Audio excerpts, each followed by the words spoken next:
एक बार कोरोना राज्य में रैपंजेल अपने विश्वसनीय गिरगिट पास्कल के साथ हरे भरे मैदानों में घूम रही थी। हालांकि वो चित्रकला, गायन और राज्य के बारे में सीखने में व्यस्त रहती थी, पर कभी कभी एक बड़े रोमांच की चाह रखती थी। एक दिन जंगल की सीमा पर घूमते हुए रैपंजेल को लताओं से ढका एक अजीब सा द्वार मिला, जहां से हल्की हवा के साथ धीमी संगीत की आवाज आ रही थी। उत्सुकतावश उसने लताएं हटाईं और अंदर कदम रखा। अचरज से वह एक जादुई बगीचे में पहुंच गई। हवा सुनहरी रोशनी से चमक रही थी और हर फूल पेड़ जैसे जीवंत स्वर में गुनगुना रहे थे। जैसे जैसे वह आगे बढ़ी, उसके कदमों की आवाज मधुर संगीत में बदल गई। हेलो, रैपंजेल ने पुकारा। उसकी आवाज धुन में शामिल हो गई। नमस्ते, प्रकाश की राजकुमारी, एक कोमल आवाज ने उत्तर दिया।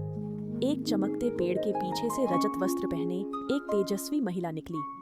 मैं एलिरा हूँ, प्रतिध्वनि उद्यान की रक्षक। एलिरा ने बताया कि बगीचा जादुई था, जो आने वालों की भावनाओं को दर्शाता था। पहले यह सुखद जगह थी, पर अब इसका संगीत शांत और उदास हो गया था। गूंज कम हो रही थी, क्योंकि बगीचे का दिल, क्रिस्टल फूल, अपनी चमक खो चुका था। ये क्यों मंद पड़ गया है? रैपंजेल ने पूछा। एक छाया ने इसकी रोशनी चुरा ली, एलिरा ने जवाब दिया। केवल सूरज जैसा चमकीला दिल वाला व्यक्ति इसे वापस ला सकता है। रैपंजेल ने साहस दिखाते हुए मदद करने की पेशकश की।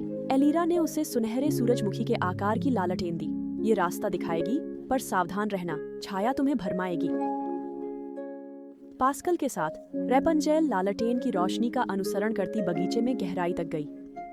पेड़ ऊंचे और अंधेरे हो गए और मधुर गूंज फुसफुसाहट में बदल गई। रैपंजेल, एक आवाज ने धीरे से परिचित लहजे में कहा। उसने मुड़कर देखा। छाया में खड़े अपने माता पिता की छवि थी। हम तुम्हें बहुत याद करते हैं प्यारी, आकृति ने कहा। महल वापस आ जाओ। आंसू उसकी आंखों में आए, पर पास्कल ने बालों को खींचकर उसे काम याद दिलाया। तुम असली नहीं हो, रैपंजेल ने दृढ़ता से कहा। छायाएं धुंध में घुल गईं और लालटेन अधिक चमकने लगी। अंत में वह एक खुले स्थान पर पहुंची, जहां क्रिस्टल पुष्प था। उसकी पंखुड़ियां फीकी और निर्जीव थीं। उसके चारों ओर अंधकार की एक घूमती आकृति थी। तुम सोचती हो मुझसे बेहतर चमक सकती हो? छाया ने फुफकारा। इस बगीचे की रोशनी मेरी है। रैपंजेल ने अपने लंबे सुनहरे बाल खोलते हुए सीधे खड़े होकर कहा। प्रकाश सबका है, उसने घोषणा की। वह गाने लगी। उसकी आवाज आशा और साहस से भरी थी। जब सब खोया लगे, अपने भीतर का प्रकाश चमकने दो। छाया मिटे, गूंज उठे, सुनहरी किरणें आसमान भर दें।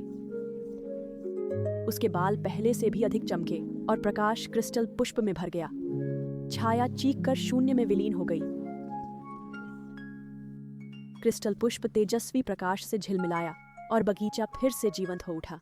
फूल खिले, संगीत गूंजा और प्रतिध्वनियां आनंद से नाचने लगीं। एलिरा प्रकट हुई।